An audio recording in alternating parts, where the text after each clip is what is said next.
Hello বন্ধুরা, কেমন আছো তোমরা সবাই? আশা করছি সকলে খুব ভালো আছো। আজকে তোমাদের সাথে শেয়ার করব খোসা সমেত আলু কুমড়োর একটা তরকারি। এই তরকারিটা যে কোনো অনুষ্ঠানেও করতে পারো বা বাড়িতে এমনি নিরামিষ দিনেও করতে পারো। তো চলো শুরু করা যাক। দেখো, সবার প্রথমে ইনগ্রিডিয়েন্টসগুলো দেখে নাও। এখানে আমি কুমড়ো আর আলুটাকে খোসা সমেত এইভাবে ডুমু ডুমু করে কেটে নিয়েছি।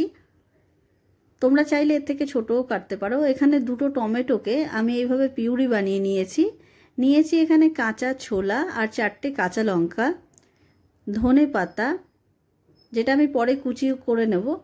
এখানে নিয়েছি দেখো স্বাদ মতো লবণ, 1 চামচ মতো চিনি, হিং ফোড়নের জন্য, একটা তেজপাতা, আর এখানে কিছুটা মশলা যেমন কিছুটা আদা গ্রেট করা, 1/2 চামচ হলুদ গুঁড়ো, 1 চামচ লঙ্কার গুঁড়ো আর 1 চামচ জিরের গুঁড়ো।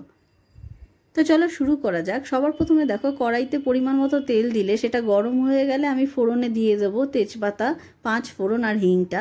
তারপরে আমি কুমড়ো আর আলুটাকে দিয়ে ভালো করে একটু নাড়িয়ে চাড়িয়ে নেব। এটাকে ততক্ষণ ভাজবে যতক্ষণ না এটা হালকা লাল হয়ে যায়। একটু ভাজা হয়ে গেলে দেখো আমি যে মশলাগুলো তৈরি করেছিলাম সেগুলো আমি দিয়ে দিলাম। এবার আবার মশলার সাথে ভালো করে সবজিগুলোকে মিশিয়ে নিচ্ছি। এরপরে আমি ছোলাটা দিয়ে দেবো। তোমরা যদি চাও তাহলে ছোলাটা কিন্তু সেদ্ধ করে দিতে পারো, আমি কাঁচা ছোলাই ব্যবহার করেছি। টমেটো পিউরিটা দিয়ে দেবো। টমেটো পিউরিটা দিয়ে ভালো করে নাড়িয়ে চাড়িয়ে নেওয়ার পর আমি এখানে লবণ দেব। সামান্য লবণ দেওয়ার পর আবার ভালো করে মিশিয়ে নিচ্ছি। এরপর দেখো আমি এখানে একটুখানি জলের ব্যবহার করছি। তোমরা যদি চাও তাহলে এমনি ঢাকা চাপা দিয়ে কষাতে পারো। আমি জলটা দিলাম যাতে লেগে না ধরে। এরপর আমি ঢাকা চাপা দিয়ে দিলাম। দেখো প্রায় 15 মিনিট মতো ঢাকা চাপা দিয়ে রাখার পর আমি আবার ভালো করে নাড়িয়ে নিচ্ছি সবজিটাকে। এরপরে দেখছি এটা সেদ্ধ হয়ে গেছে। আমি একটুখানি এইভাবে ঘেটে দিচ্ছি যাতে কনসিস্টেন্সিটা একটু ঠিক আসে।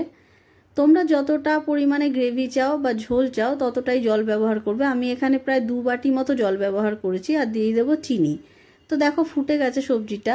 নামানোর আগে দিয়ে দেবো ধনেপাতা। ব্যাস, একদমই সাধারণ একটা সবজি রেসিপি, কিন্তু খেতে খুবই সুস্বাদু হয়। তোমরা নিরামিষের দিনে এইভাবে রান্না করে সবজিটা খেতে পারো, খুবই সুস্বাদু হয় খেতে।